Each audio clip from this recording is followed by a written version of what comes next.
Hello बच्चों, हम लोग अपने पिछले वीडियो में बाजार संतुलन, संतुलन कीमत और संतुलन मात्रा के बारे में बात कर चुके हैं। इस वीडियो में हम लोग अब बात करेंगे बाजार संतुलन के भाग 2 की। यानी हम इसमें देखेंगे कि हमारी मांग और पूर्ति में अगर परिवर्तन हो, वृद्धि हो या कमी हो, तो इसका बाजार संतुलन पर क्या प्रभाव पड़ता है। ठीक है, तो हमारे पास 4 स्थितियां होती हैं: मांग में वृद्धि, मांग में कमी, पूर्ति में वृद्धि और पूर्ति में कमी। इन चारों स्थितियों में हम देखते हैं कि बाजार संतुलन पर क्या प्रभाव पड़ रहा है। इसको समझने के लिए सबसे पहले मैं कुछ बेसिक चीजें आप लोगों को समझा दूं। सबसे पहले तो पूर्ति और मांग कौन कर रहे हैं वो आप देख लीजिए। तो बेटा, उत्पादक जो होता है, उत्पादक जो वस्तु का उत्पादन कर रहा है, वस्तु का निर्माण कर रहा है और फिर उसे बेचने के लिए बाजार में उतार रहा है, बाजार में बेचने के लिए रख रहा है। ठीक है, वो हमारा उत्पादक है। वो एक फर्म भी हो सकती है, फर्मिंग से कंपनी हो सकती है, ठीक है, पूरी फैक्ट्री हो सकती है, या फिर एक अकेला व्यक्ति भी हो सकता है। डिपेंड करता है वो वस्तु कैसी है। तो चाहे वो कोई फर्म हो, चाहे कोई अकेला उत्पादक हो, हम उसे उत्पादक की श्रेणी में ही रखेंगे। और उत्पादक क्या करता है? बाजार में वस्तु की सप्लाई करता है, वस्तु की पूर्ति करता है। उपभोक्ता क्या है? उपभोक्ता यानी उपभोग करने वाला, जो उस वस्तु का उपभोग करेगा। ठीक है, तो जो व्यक्ति उस वस्तु का उपभोग करेगा वही हमारा ग्राहक है, क्योंकि वही खरीदेगा, वही क्रेता कहलाएगा, ग्राहक कहलाएगा या उपभोक्ता कहलाएगा। तो जितनी वस्तु उसको उपभोग करनी है उतनी वस्तु को वो मांगेगा बाजार में, और ये कहलाएगी उपभोक्ता की मांग। तो मांग कौन करेगा? उपभोक्ता। ठीक है, पूर्ति कौन करेगा? उत्पादक। ये चीज आपको समझ में पहले से आनी चाहिए, तब आप संतुलन पर प्रभाव देख पाएंगे। सेकेंडली, आपको मांग वक्र और पूर्ति वक्र, ये आप पहले भी पढ़ चुके हैं, लेकिन फिर भी हम एक बार इसको देख लेते हैं। मांग वक्र, ये मैंने डी आपको दिख रहा होगा, डिमांड ग्राफ, D1 करके जो ग्राफ मैंने बनाया है, ये ग्राफ हमारा मांग वक्र है। मांग वक्र सामान्यतः नेगेटिव होता है। कैसा होता है? नेगेटिव होता है, क्योंकि मांग वक्र में ये बात निश्चित होती है कि कीमत बढ़ने पर मांग घटती है और कीमत घटने पर मांग बढ़ती है। मतलब कीमत के साथ इसका व्युत्क्रमानुपात यानी रेसिप्रोकल होता है। इसको हम इस तरीके से समझ सकते हैं कि अगर वस्तु की कीमत बढ़ती है तो कोई भी उपभोक्ता है वो उस वस्तु को खरीदने में थोड़ा हिचकेगा, वो कम खरीदेगा या फिर खरीदेगा ही नहीं। आय पे निर्भर करेगा कि वो खरीदेगा या नहीं। और अगर कीमत घट जाती है तो उपभोक्ता की आय के बजट में वो आ जाएगी, तो व्यक्ति उसको खरीदेगा। ठीक है, तो मांग वक्र हमेशा क्या होता है? उल्टा होता है, नेगेटिव होता है। जो पूर्ति वक्र है वो इसका उल्टा होता है। पूर्ति वक्र हमेशा पॉजिटिव होता है, यानी वो हमेशा सीधा ग्राफ है इस तरीके से, क्योंकि उसमें यदि कीमत बढ़ती है तो विक्रेता ज्यादा अपने सामान को बेचने की कोशिश करेगा। देखिए, वो तो कोशिश करेगा, खरीदे कोई ना खरीदे वो एक अलग बात है, वो उपभोक्ता की मर्जी है। बट लेकिन उत्पादक तो अपने सामान को ज्यादा बेचेगा अगर कीमत बढ़ती है, और अगर कीमत घटती है तो वो कम बेचेगा। ठीक है ना? क्यों बेचेगा कम? क्योंकि उसमें उसको मुनाफा नहीं है। कीमत बढ़ेगी तो उसको ज्यादा मुनाफा होगा। बात समझ आ गई? तो ये हो गया हमारा पूर्ति और मांग वक्र के बारे में, कि हमारा मांग वक्र नेगेटिव है, पूर्ति वक्र पॉजिटिव है। और हमारा मांग वक्र और पूर्ति वक्र एक ही ग्राफ में जब इन्हें हम रखते हैं तो ये एक बिंदु पर काट देते हैं एक दूसरे को। ये हम पहले भी देख चुके हैं। हमारा जो डी ग्राफ होता है और जो हमारा एस ग्राफ होता है, S for supply, D for demand, जहां भी ये कट करते हैं वो बिंदु हमारा संतुलन बिंदु कहलाता है। और इस संतुलन बिंदु पर हमारी, अगर हम लाइन खींचते हैं ऐसे और ऐसे, तो नीचे की तरफ हमारी संतुलन मात्रा आती है Q स्टार, और हमारी यहाँ पर संतुलन कीमत आ जाएगी P स्टार। तो ये हमारी संतुलन कीमत और संतुलन मात्रा पिछले वीडियो में देख चुके हैं वो है। ठीक है, अब हम क्रम से पढ़ते हैं अपनी चारों स्थितियों के बारे में। सबसे पहली स्थिति, मांग में अगर वृद्धि हो तो संतुलन पर क्या प्रभाव पड़ता है और संतुलन किस तरह स्थापित किया जाता है। देखो बेटा, मांग में जब वृद्धि हो तो पहले मैं एक छोटे एग्जांपल के साथ भी चलती हूँ। हमारे बाजार के संतुलन की स्थिति, मान लीजिए आप एक उत्पादक है, आलू जो है वो उत्पादित कर रहा है। ठीक है, उसने 100 किलो आलू बाजार में उतारे हैं, वो अपनी मंडी में 100 किलो आलू लेके बैठा हुआ है और जो उपभोक्ता है वो भी 100 किलो की डिमांड कर रहे हैं। ठीक है, तो जितनी पूर्ति है उतनी ही मांग है, जितनी मांग है उतनी ही पूर्ति है। कहने का मतलब बाजार संतुलित है। ठीक है, अब क्या हुआ है, मांग में हो गई वृद्धि। मांग में वृद्धि यानी उपभोक्ता, देखिए अक्सर कुछ समय ऐसे होते हैं जब आलू की खपत ज्यादा हो जाती है। कुछ सब्जियां ऐसी हैं जो बिना आलू के बनती नहीं है। ठीक है, तो हमारी आलू की खपत एक्स्ट्रा हो गई, या व्रत वगैरह होते हैं ज्यादा, जब लोग फास्टिंग में होते हैं तो उसमें जनरली फास्टिंग में आलू ही यूज किया जाता है, खाया जाता है। ठीक है, तो लोगों की आलू की खपत बढ़ जाती है। तो मान लीजिए कोई भी वजह रही, लेकिन हमारे उपभोक्ताओं ने मांग बढ़ा दी और वो 120 किलो की डिमांड करने लगे। ठीक है, लेकिन भाई आलू है, मशीन से तो बनेगा नहीं, उगाना पड़ेगा, उगने में भी समय लगता है, ऐसे थोड़ी उग जाएगा। ठीक है ना, तो एकदम से इसकी पूर्ति तो उत्पादक नहीं कर सकता, उसके पास 100 किलो ही है तो वो तो 100 किलो ही पूर्ति करेगा ना। लेकिन मांग बढ़ गई है, वो 120 किलो की डिमांड हो गई है। ठीक है, कुछ हैं उत्पादक जो ज्यादा डिमांड कर रहे हैं। ठीक है, जैसे शादी के सीजन में सब्जियों की महंगी कीमतें हो जाती हैं, है ना, त्योहार वगैरह आते हैं, तो आपने देखा होगा त्योहार से रिलेटेड जो सामान है, जो उस त्योहार में ज्यादा यूज होने वाले सामान है, उनकी कीमतें बढ़ जाती हैं त्योहार के टाइम पर। क्यों बढ़ जाती है? क्योंकि लोगों की डिमांड बढ़ जाती है। ठीक है, लेकिन पूर्ति नहीं कर रही, डिमांड कर रही है। तो मुनाफा कमाने के लिए जो हमारा विक्रेता है, इस समय मजबूरी किसकी है? हमारे उपभोक्ता की, उसे खरीदना है हर हाल में।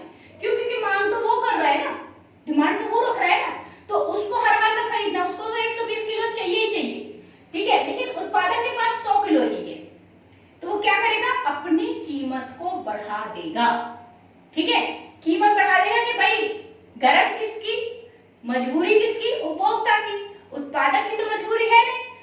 ठीक है, वो अपनी कीमत तो वो ये इस मौके का फायदा ऐसे लेगा कि जितनी कीमत थोड़ी बहुत बढ़ा करके मैं ले सकूं मुनाफा, वो ले ले। तो जो चीज 10 रुपए की बिक रही है वो 12 में बेचेगा, 15 में बेचेगा, डिपेंड अपॉन द मार्केट की उस पर डिपेंड करेगा कि 12 की 15, बट एक एक्स्ट्रा चार्ज वो रखेगा। अब इसे अगर हम ग्राफ से देखें तो कैसे देखेंगे कि यहाँ देखिए आपका ये मैंने जो पहला ग्राफ बनाया ना, D1 आपको दिखाई दे रहा है। हमारा पूर्ति का ग्राफ है S1, ये 100 किलो ही दिखा रहा है, ये समझ लीजिए।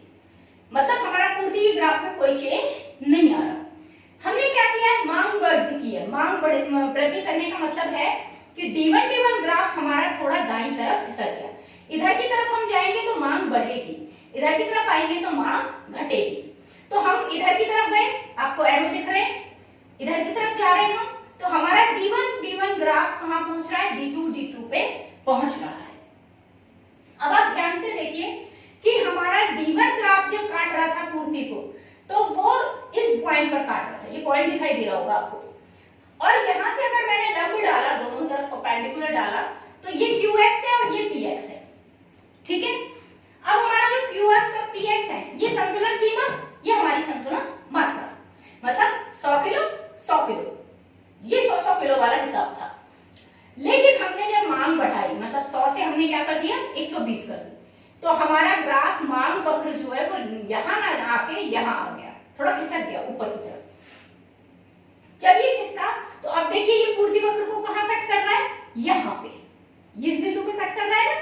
अब अगर हम यहां से डालते हैं दोनों तरफ लंब, तो हमारी मात्रा में भी परिवर्तन आ रहा है और हमारी कीमत में भी अब आप खुद देखिए कीमत बढ़ रही है कि घट रही है, क्योंकि नीचे से ऊपर की तरफ जा रही है तो बढ़ रही है, क्योंकि यहां से होगा ना 0 1 2 3 4 तो बढ़ रही है ना। आपकी P1 कीमत बढ़ रही है, यहाँ Q1 मात्रा बढ़ रही है, तो मात्रा तो ऑब्वियस सी बात है, हम मांग बढ़ा रहे हैं तो मात्रा तो बढ़ ही गई, लेकिन हमारी साथ में क्या चीज बढ़ गई, कीमत भी बढ़ गई। तो जब हमारी पूर्ति निश्चित होती है लेकिन अगर मांग में वृद्धि होती है तो बाजार में संतुलन स्थापित करने के लिए दोनों वक्र जिस बिंदु पर कट करेंगे वही संतुलन होगा, तो वहां संतुलन बनाने के लिए कीमत में भी वृद्धि हो जाएगी। ठीक है, इसका एक सीधा सा सिद्धांत ये भी है कि अगर कीमत में वृद्धि हो जाएगी तो उपभोक्ता क्या करेगा, अपनी डिमांड को कम कर लेगा।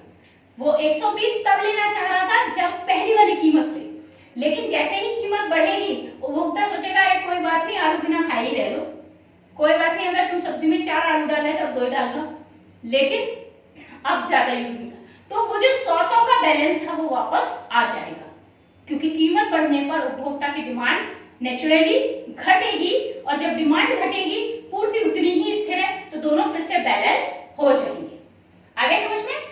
ठीक है ना, पूर्ति आपकी वही है और आपकी जो मांग थी उसमें वृद्धि हो गई थी, लेकिन जब उपभोक्ता मांग के अनुसार उसे कीमत नहीं दिख रही तो वो कमी करेगा अपनी डिमांड में, यानी कि दोनों इक्वलिटी में आ जाएंगे। सेकंड हम स्थिति देखते हैं मांग में कमी। ये हमारा दूसरा ग्राफ है। मांग में कमी को देखने के लिए देखिए, अभी हमने क्या किया था, 100 किलो था हमारी पूर्ति, हमने मांग 120 कर दी, डबल कर दी, मतलब 20 किलो ज्यादा कर दी। अब मैं 20 किलो कम करके देखती हूँ कि 80 किलो ही हमारी डिमांड है। अब बताइए मजबूर कौन है, मजबूरी किसकी है? अब मजबूरी है पूर्ति वाले की, उत्पादक की, क्योंकि उपभोक्ता तो 80 किलो ही चाह रहे हैं। ठीक है, तो जब उपभोक्ता 80 किलो चाह रहे हैं और वो 20 किलो कम है हमारी पूर्ति से, तो जो 20 किलो आलू है, चलिए 80 किलो पूर्ति तो हो जाएगी उपभोक्ताओं को, लेकिन 20 किलो कहाँ जाएगा? वो तो कोल्ड स्टोरेज में सड़ेगा, सही है कि नहीं? तो उत्पादक क्या सोचेगा कि अगर मैं इसकी कीमत को थोड़ा कम कर दूं, तो कम करने से उपभोक्ता, उसको एक साइकोलॉजिकल बात आएगी कि भाई कीमत कम हो गई है, 10 रुपए किलो बिक रहा था, ये तो 8 ही रुपए किलो बिक रहा है, लाओ चलो इसे खरीद लेते हैं, एक्स्ट्रा खरीद लेते हैं। तो वो खरीद रहा होगा 1 किलो, तो खरीदने लगेगा 1.5 किलो। ठीक है, तो जो वो एक्स्ट्रा 20 किलो है वो भी उपभोक्ता खरीद लेगा, जबकि उसकी डिमांड नहीं थी, डिमांड तो उसकी सिर्फ 80 थी, लेकिन न चाहते हुए भी जब हम कीमत देखेंगे कि कम हो गई है, पता नहीं फिर कितनी कीमत हो, चलो खरीद ही लेते। ठीक है, बात समझ आ गई? तो ये हमारा हो गया। फिर मांग में जैसे ही हम कमी करेंगे तो कीमत में भी क्या हो जाएगी, कमी हो जाएगी, क्योंकि जो पूर्ति है उसको बैलेंस करने के लिए उत्पादक को अपनी मात्रा में, मांग में जो डिमांड है कीमत है उसमें कमी करनी पड़ेगी, ताकि डिमांड के बैलेंस में वो आ जाए। तो जरा इसको यहाँ देखिए, मैंने अभी आपको बताया था मांग में इधर खिसकेगा अगर आपकी मांग में वृद्धि है, अगर मांग में कमी है तो इधर खिसकेगा। तो D1 ग्राफ हमारा इधर किसका है, D2 अब इधर आ गया बाईं तरफ। ठीक है, जब वो बाईं तरफ आया तो आप देखिए पहली वाली स्थिति में यहाँ कट हो रहा था, मैंने डॉटेड से दिखाया है D2 लाइन को, डॉट डॉट बनाएंगे, मतलब बीच में डैश डैश बनाए हैं, तो वो जहां कट कर रहा है तो आप देखिए वहां से जब आप लंब डालते हो तो QX से Q1 कम है और PX से P1 कम है। कहने का मतलब अगर मात्रा कमी हुई, मांग में कमी हुई, तो कीमत में भी कमी करनी पड़ेगी। अगर कीमत में कमी नहीं की तो फिर पूर्ति जो है वो बेकार हो जाएगा, संतुलन नहीं बन पाएगा। ठीक है ना, क्यों? क्योंकि 100 किलो नहीं खरीदेगा उपभोक्ता, तो 80 खरीदेगा क्योंकि उसकी डिमांड 80 है। तो उपभोक्ता को मनाने के लिए थोड़ी सी कीमत क्या कर देंगे, कम कर देंगे, ताकि उपभोक्ता न चाहते हुए, डिमांड नहीं थी बट लेकिन वो खरीद लेगा। समझ में आ गया? क्लियर? दोनों स्थितियां क्लियर हो गई। अब इसके बाद हम बात करते हैं पूर्ति में वृद्धि का। ये हमारी तृतीय स्थिति, तीसरी स्थिति है, पूर्ति में वृद्धि का संतुलन पर क्या प्रभाव पड़ता है। जब हम बात करते हैं निश्चित मांग की, अब मैं यहाँ कुछ परिवर्तन ला रही हूँ। पहली मेरी मांग कितनी थी, 100 किलो, हमने कहा था संतुलन में दोनों 100 है। अब मान लीजिए हमारी उपभोक्ता की डिमांड तो 100 किलो है, लेकिन हमारी पूर्ति 120 है, आलू ज्यादा उत्पन्न हो गया। ठीक है, जो किसानों की उम्मीद नहीं थी उन्होंने भी आलू उगा लिया। जो पहले कह रहे थे हम तो गेहूं उगाएंगे, वो भी आलू उगाने लगे। पता लगा कि आलू ज्यादा पैदा हो गया। अब जब ज्यादा पैदा हो गया तो देखिए पूर्ति ज्यादा है, मांग कम है देखा जाए तो। हालांकि है पूर्ति में वृद्धि की वजह से ये गलती किसकी थी? उत्पादक की, क्योंकि पूर्ति उसकी ज्यादा है। ठीक है, उपभोक्ता की मजबूरी नहीं है, लेकिन मजबूरी किसकी है? उत्पादक की। अब उसके सामने दिक्कत यह है कि जब ज्यादा पैदावार हो गई है तो अब कैसे ही तो उसको बेचना है, नहीं बेचेंगे तो वो तो सड़ जाएगा, खराब हो जाएगा, यूज नहीं हुआ तो, यूटिलाइज नहीं हुआ तो। ठीक है, तो वो उपभोक्ता तो अभी 100 किलो पे अड़ा पड़ा है कि भाई मुझे तो 100 किलो खरीदना है। सारे उपभोक्ता कह रहे हैं हमें तो 100 किलो से ज्यादा खरीदना ही नहीं है। ठीक है, तुम्हारे 20 किलो का क्या होता है, हम क्यों खरीदे, हम क्या करेंगे उसका, है ना? तो वो उस कीमत पे उसको खरीद ही नहीं रहा।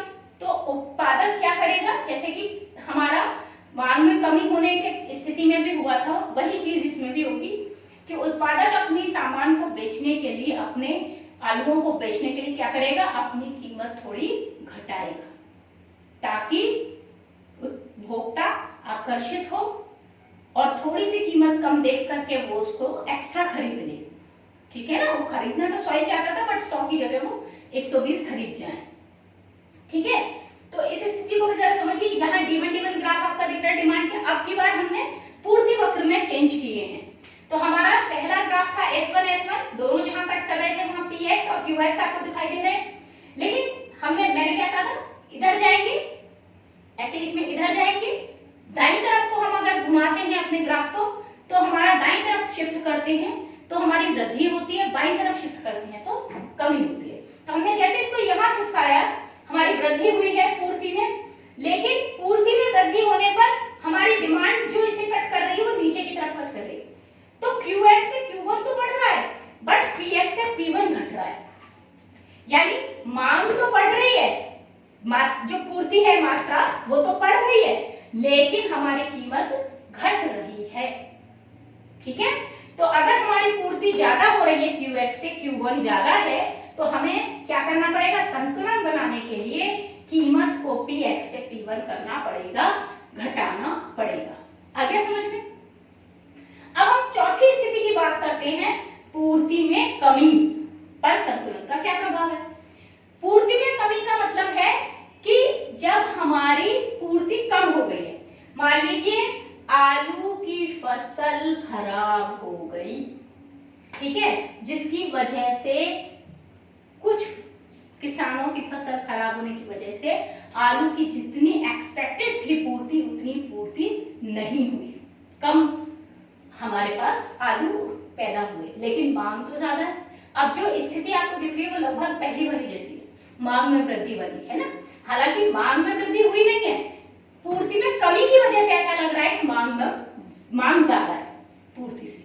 ठीक है, इस स्थिति में फिर वही बात बन जाएगी, उपभोक्ता को 100 चाहिए बट मार्केट में नहीं है, मार्केट में जो पूर्ति हो रही है वो सिर्फ 80 की हो रही है। तो बात वही हो गई कि संतुलन नहीं बन पा रहा है। संतुलन को बनाने के लिए उपभोक्ता की डिमांड को कम करना पड़ेगा, क्योंकि पूर्ति में तो हम कुछ नहीं कर सकते भाई, आलू कम है तो फिर उसको ज्यादा तो कर ही नहीं सकते। ठीक है ना, तो जब ज्यादा होता है तो भी उसे कम नहीं कर सकते, तो पूर्ति में तो हम कोई चेंज ला ही नहीं सकते। हम सिर्फ उपभोक्ता से उम्मीद कर सकते हैं कि जब पूर्ति कम है तो वो अपनी डिमांड कम कर ले, जब पूर्ति ज्यादा है तो डिमांड बढ़ा ले। अब ऐसे तो वो बढ़ाएगा नहीं बिना लालच दिए, तो करना क्या पड़ता है हमको कि जब डिमांड ज्यादा होती है पूर्ति से, पूर्ति कम है, तो बाजार संतुलन के लिए कीमत बढ़ जाती है। ठीक है ना, क्योंकि अब गरज किसकी है? उत्पादक की नहीं, उपभोक्ता की। तो उत्पादक क्या करेगा? थोड़ी सी कीमत बढ़ा देगा ताकि उपभोक्ता, वो तो मुनाफा कमाने के लिए बढ़ाएगा, लेकिन उपभोक्ता क्योंकि मांग बढ़ गई, वो कीमत बढ़ गई, तो नेचुरली जो नियम है मांग का उसके हिसाब से वो क्या करेगा? अपनी डिमांड को कम करेगा। ठीक है, जो आलू कल तक 10 रुपए किलो बिक रहा था, अगर वो 50 रुपए किलो बिकने लगे तो उत्पादक के तो फायदे हुए। जो 1 किलो आलू पे वो 10 रुपए कमा रहे थे, वो 1 किलो आलू पे 50 रुपए कमा रहे हैं। लेकिन जो उपभोक्ता है वो आलू कम खरीदेगा, वो कहेगा भैया जो जिसके आय नहीं है वो तो खा ही रहे हैं, ठीक है। तो जो आलू भी वो पहले खरीद रहा था वो आलू में वो कमी कर देगा। पहले अगर वो 2 किलो आलू खरीद रहा था तो अब 1.5 किलो खरीदेगा या 1 किलो खरीदेगा। जिस सब्जी में वो 4 आलू डालते थे अब वो 2 आलू डालेंगे। समझ में आ रही बात? तो ये हो गया हमारा चौथी स्थिति में। तो चौथी स्थिति में कीमत क्या हो जाएगी? बढ़ जाएगी जैसे ही हमारी पूर्ति में कमी आएगी। तो वही देखिए हमारा S1 ग्राफ था, पहले D1 ग्राफ के साथ कट कर रहा था, संतुलन बिंदु Px Qx दिखाई दे रहे हैं। लेकिन जैसे ही हमने पूर्ति में क्या की? कमी की। कमी इस तरफ होगी, कमी करी तो कमी करने से हमारी मात्रा तो कम हुई, मात्रा कम करने पर हमारी कीमत बढ़ गई। आप देखिए Px से P1 ज्यादा है। आगे समझ में? तो ये चारों स्थितियां हमारी बाजार संतुलन के लिए काम करती हैं, बाजार को संतुलित रखती हैं। और आप अपने दैनिक जीवन में भी, डेली लाइफ में भी आप इसको देखते हैं, नोटिस करते हैं। जब भी आप सब्जी वगैरह खरीदने अपनी मम्मी के साथ जाते हैं या आप कोई भी सामान खरीदने जाते हैं तो आप इस चीज को नोटिस करते हैं। सर्दियों में सर्दी के कपड़ों की डिमांड बढ़ जाती है, इसलिए उनकी कीमतें भी बढ़ जाती हैं, ठीक है ना। डिमांड यानी मांग बढ़ जाती है, मांग में वृद्धि हो जाती है तो कीमत भी बढ़ जाती है, होता है कि नहीं। और गर्मियों में सर्दी के कपड़ों की डिमांड क्या हो जाएगी? कम हो जाएगी, मांग कम हो जाएगी। तो गर्मी में अगर आप ऑफ सीजन में अगर आप सर्दी का कपड़ा खरीदने जाएंगे तो निश्चित रूप से उसकी कीमत आपको कम मिलेगी, ठीक है। बात समझ गए? तो ये चीजें आपकी कॉमन है, बहुत कॉमन है, ठीक है। अगर कहीं फिर भी कोई समस्या आपको लग रही है तो आप मुझसे पूछ सकते हैं, ठीक है। आज के लिए ये आपका हो गया। अब नेक्स्ट वीडियो में हम लोग आगे का पढ़ेंगे। Thank you.